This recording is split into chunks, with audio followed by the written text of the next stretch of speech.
Assalamualaikum warahmatullahi wabarakatuh. Hamdan wa syukran lillah, salatan wa salaman ala rasulillah, wa ba'du. Alhamdulillah, kembali lagi di channel Doa Mujarab. Bisa menemui Anda semuanya adalah suatu nikmat yang luar biasa yang telah dikaruniakan oleh Allah subhanahu wa ta'ala.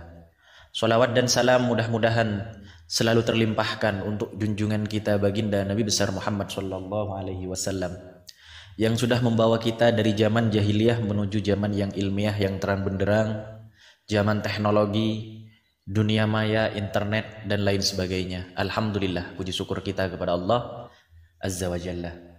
Seperti video-video kita yang sebelumnya, saya tak akan pernah bosan untuk memotivasi sahabat dan terutama saya pribadi untuk menjadi muslim yang kuat, muslim yang taat, muslim yang kaya raya. Karena Rasulullah Shallallahu Alaihi Wasallam adalah orang yang kaya raya. Memang betul ada yang mengisahkan bahwa beliau adalah orang yang miskin. Namun mana mungkin Rasulullah bisa menjalankan dakwah jika beliau bukanlah orang yang kaya. Rasulullah adalah orang yang sederhana, lebih tepatnya. Seluruh harta kekayaan Rasulullah dihabiskan di jalan dakwah. Jadi pada hakikatnya Rasulullah adalah orang yang kaya raya. Namun orang yang kaya raya yang tidak pelit pada hartanya, yang tidak disimpan sendiri untuk dimakan atau dibuat belanja saja. Namun harta baginda Nabi besar Muhammad SAW digunakan untuk berdakwah, untuk menyebarkan agama Islam yang rahmatan lil alamin. Pada kesempatan kali ini saya akan membagikan sebuah tips kaya raya yang diajarkan oleh Abdurrahman bin Auf. Alhamdulillah, beliau adalah salah satu sahabat Nabi yang paling kaya raya. Dikisahkan suatu ketika Rasulullah berkata kepada Abdurrahman bin Auf, orang yang terakhir masuk surga adalah Abdurrahman bin Auf, karena harta kekayaannya melimpah ruah. Jadi hisabnya, perhitungan harta benda yang dimiliki oleh Abdurrahman bin Auf akan sangat lama, sehingga beliau akan masuk surga terakhir. Mendengar sabda Nabi Muhammad SAW, Abdurrahman bin Auf memutar otak, mencari solusi, berpikir bagaimana caranya untuk masuk surga lebih awal bersama sahabat-sahabat yang lainnya. Suatu ketika saat pulang dari perang, kurma yang dimiliki oleh para sahabat rusak semua, hancur, busuk, dan tidak bisa dimakan. Menemukan momentum yang sangat tepat ini, Abdurrahman bin Auf sangat bersyukur. Akhirnya harta benda yang dimiliki Abdurrahman bin Auf dijual semua. Lalu mulailah satu persatu kurma yang busuk itu dibeli oleh Abdurrahman bin Auf dengan harga yang wajar, dengan harga kurma yang bagus. Para sahabat senang, semuanya senang, istri-istri sahabat juga senang karena mereka mendapatkan uang yang sebagaimana mestinya. Sedangkan Abdurrahman bin Auf lebih senang lagi. Harta bendanya habis untuk membeli kurma para sahabat yang sudah rusak tersebut.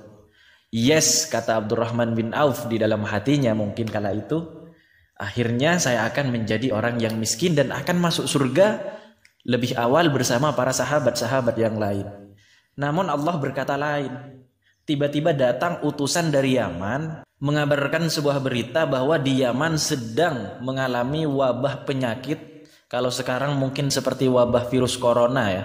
Mudah-mudahan kita semuanya dilindungi oleh Allah Subhanahu wa taala dari virus COVID-19 ini. Mudah-mudahan kita semua, keluarga kita, anak-anak kita, cucu-cucu kita dilindungi oleh Allah Subhanahu wa taala dari serangan-serangan virus yang konon sangat mematikan ini. Lanjut pada kisah Abdurrahman bin Auf. Lalu sesudah itu utusan dari Yaman tersebut mengabarkan bahwa dia diutus oleh Raja Yaman untuk membeli atau untuk mencari kurma yang busuk. Nah kebetulan waktu itu yang memiliki kurma busuk hanya Abdurrahman bin Auf. Karena milik sahabat semuanya sudah diborong sama Abdurrahman bin Auf. Akhir kata, singkat cerita, dibelilah kurma milik Abdurrahman bin Auf tersebut. Namun kagetnya, luar biasanya lagi, Abdurrahman bin Auf tidak percaya ini. Utusan dari Yaman itu membeli kurma busuk itu bukan dengan harga murah, melainkan dengan harga 10 kali lipat dari harga normal, dari harga kurma yang bagus. Abdurrahman bin Auf ngelus dada waktu itu. Bukannya menjadi miskin, malah menjadi tambah kaya raya lagi, 10 kali lipat hartanya. Bertambah menjadi seorang miliarder kalau bahasa sekarang mungkin ya, atau miliuner, atau bahasa-bahasa orang terkaya. Jadi waktu itu Abdurrahman bin Auf gagal menjadi orang miskin. Inti dari kisah sahabat Nabi ini apa? Janganlah kalian mengejar bayangan, tapi kejarlah cahaya. Ketika kalian mengejar cahaya, maka bayangan akan mengikuti kalian. Tapi ketika kalian mengejar bayang-bayang, maka bayang-bayang itu akan lari meninggalkan kalian, dan kalian akan semakin jauh meninggalkan cahaya. Inilah sebuah garis bawah yang perlu kita ambil hikmah dari kisah ini, yakni yang harus ditekankan dalam hati kita adalah beribadah kepada Allah, mengejar ridha Allah, bukan mengejar harta benda. Namun tetap diakui kita hidup di dunia, tetaplah berjuang semangat untuk menafkahi anak dan istri. Tetap bekerja sebagaimana mestinya, tetap semangat seolah-olah kalian akan hidup selamanya, sabda Nabi Muhammad SAW.